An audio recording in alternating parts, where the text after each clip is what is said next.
Sebutkan saudara kita tentang Nahdlatul Ulama NU. Sebutkan tentang saudara kita yang ada di Persis. Sebutkan sesaudara kita yang ada di kelompok perjuangan Ikhwanul Muslimin. Sebutkan sesaudara kita yang mana saja yang akan kita sebutkan, mereka Ahlus Sunnah wal Jamaah seluruhnya. Berangkat dari kelebihan dan kekurangan mereka, mereka saudara kita, kita saudara mereka. Kalau setiap kelompok berpikir macam ini, maka akan ketahuan bahwa kita sesama kita tidak layak untuk dibentur-benturkan dan tidak pantas untuk saling bermusuhan. Musuh kita yang nyata adalah Yahudi, Zionis Israel. Musuh kita yang nyata adalah Nasara yang memerangi Islam yang di bawah payung PBB dengan Amerikanya. Musuh kita yang nyata pada hari ini adalah Syiah yang dipimpin oleh Iran di seluruh dunia. Ini musuh kita yang nyata. Jelas siapa di hadapan kita. Tetapi umat Islam dibentur-benturkan dengan isu-isu yang mereka yang buat, orang kafir itu buat, termasuk Syiah yang buat, semacam Wahabi dan segala macamnya. La haula wala quwata illa billah. Ibarat Allah, tentang masalah ini perlu saya beritahukan, dan semoga saja nasihat ini bermanfaat untuk saya, saudara saya yang tercinta, seluruh Ahlus Sunnah wal Jamaah dimanapun berada. Hari ini Arab Saudi diserang habis-habisan. Amerika juga bersatu dengan Iran. Iran berarti di belakangnya ada Rusia, ada Cina, ada India dan lain-lainnya. Ini adalah blok timur.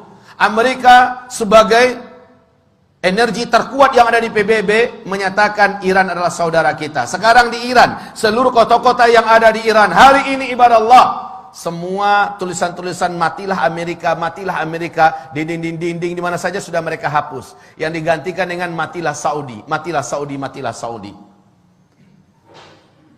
Lalu orang-orang muslimin di seluruh dunia, termasuk di Indonesia, berhasil dibakar dan disulut dengan isu Wahabi yang disematkan kepada Saudi, disematkan kepada imam-imam yang memimpin di Masjidil Haram, di Masjid Nabawi, disematkan istilah Wahabi ini kepada ulama-ulama yang bersumber dari Saudi. La haula wala quwata illa billah. Ketahuilah hamba-hamba Allah, ini fitnah. Sebab apa? Dengarkan hadis-hadis Rasulullah sallallahu alaihi wasallam berikut ini. Semoga kita tersadar betapa kita telah diadu domba oleh musuh-musuh Allah yang membawakan istilah-istilah yang tidak patut untuk dipercayai bersama. Saya yakin dan berbaik sangka bahwa seluruh yang hadir dalam Jumatan ini, di masjid ini, insya Allah Ta'ala bukan termasuk orang-orang yang mudah disulut dengan paham-paham seperti ini.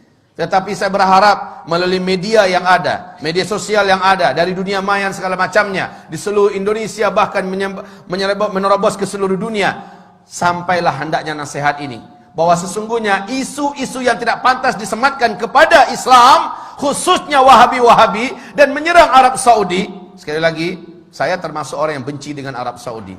Dulu, kenapa? Loyalitas Arab Saudi pada Amerika, loyalitas Arab Saudi kepada Zionis Israel, loyalitas mereka. Tapi ketika Arab Saudi jatuh ke tangan orang yang saleh, insyaallah, Allahu a'lam, di tangan Raja Salman, bagaimana dia mendeklarasikan kesatuan umat Islam di atas kepentingan Islam, bagaimana dia bersumpah bahwa akan membebaskan Al-Quds, bagaimana dia menyatakan baraknya terhadap segala macam kejahatan-kejahatan yang dilakukan oleh Timur dan Barat, terkhusus oleh PBB, dan tidak mau lagi diatur oleh PBB.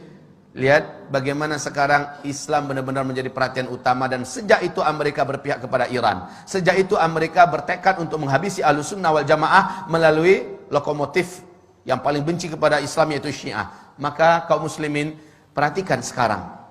Rasulullah bersabda sallallahu alaihi wasallam, "Innad din la ya'rizu ilal hijazi kama ta'rizul hayyah ila juhriha."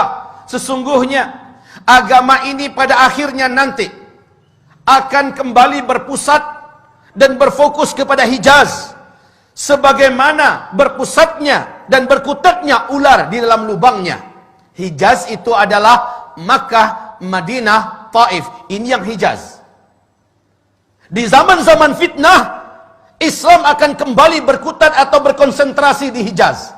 Dan ini sekarang difitnah sebagai Wahabi-Wahabi. Rasulullah sallallahu alaihi wasallam ceritakan oleh Abu Hurairah, semoga Allah ridha kepadanya, Rasulullah bersabda, "Innal Islam bada'a ghariban wa sayaudu ghariban kama bada'a." Islam mula-mula datang, dia adalah aneh, dikucilkan dan tidak diterima.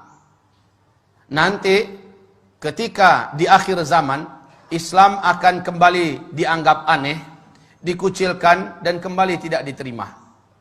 Justru oleh umatnya sendiri. Wa huwa ya'rizu bainal masjidaini kama ta'rizul hayyatu fi juhriha. Dan Islam ini, kata Rasulullah sallallahu alaihi wasallam, hanya akan terpusat di dua masjid ini, yakni Masjid An-Nabawi dan Masjidil Haram, berarti di Mekah dan di Madinah, ya. Kama ta'rizul hayyatu fi juhriha, sebagaimana ular berpusat di dalam lubangnya. Hari ini sekali lagi, isu tentang Abdul Wahab bin Abdul Rahman Al-Afriqi di abad kedua dari kelompok komunitas Khawarij yang menganggap kelompoknya saja yang paling benar, di luarnya sesat seluruhnya, yang mengkafir-kafirkan orang, membidah-bidahkan orang pada abad kedua Hijriah, bukan Syekh Muhammad bin Abdul Wahab At-Tamimi yang ada di Hijaz, bukan. Ini jelas mujaddid. Tetapi umat Islam ini dengan dalam buku yang ditulis oleh Muhammad Novelis, Zionis dan Syiah bersatu menghantam Islam. Ternyata istilah Wahabi-Wahabi yang harusnya di abad kedua yang muncul itu, si Khawarij itu, ini yang dihidup-hidupkan dan disematkan kepada Syekh Muhammad bin Abdul Wahab. Dan ini tidak benar, ini batil. Syekh Muhammad bin Abdul Wahab adalah seorang mujaddid, ulama Ahlus Sunnah wal Jamaah.